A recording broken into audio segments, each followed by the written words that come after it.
Understanding the fate of non-Muslims in Islam. Assalamu alaikum.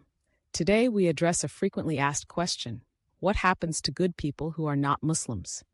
Firstly, it's essential to recognize that is not questioned about what he does, as stated in the Qur'an. We, however, will be questioned about our actions. Hence, it's not our place to challenge Allah's decisions. Allah follows His own laws, which He has legislated. When it comes to assigning mercy, heaven, or hell, we adhere to a clear rule.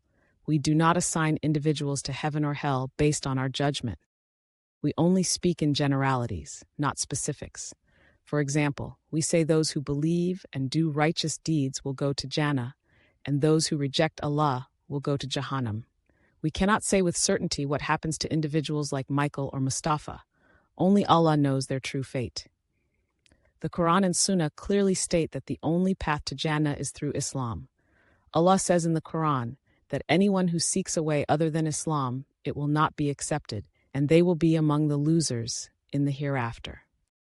This is the most explicit verse on this matter. However, we must understand that being on the path to Allah means following Islam correctly. Simply identifying as a Muslim doesn't guarantee Jannah, nor does identifying as a non-Muslim automatically mean Jahannam. Allah's mercy is vast, and He may forgive those who are not on the Islamic path due to specific circumstances. For example, those who never heard about Islam or received a distorted image of it might be exceptions.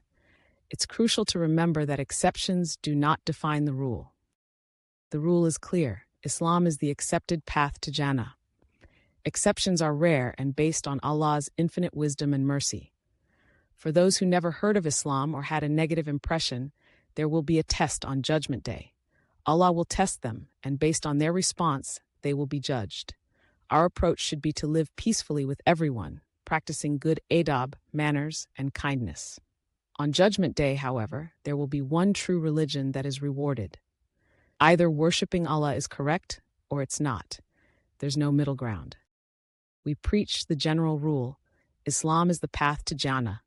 On the Day of Judgment, exceptions will be made, but we don't preach the exceptions because doing so negates the rule.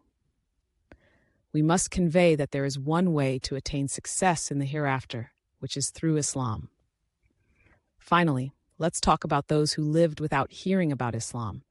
We hope for the best for them if they lived moral lives according to their understanding of goodness. But again, we don't pronounce judgment.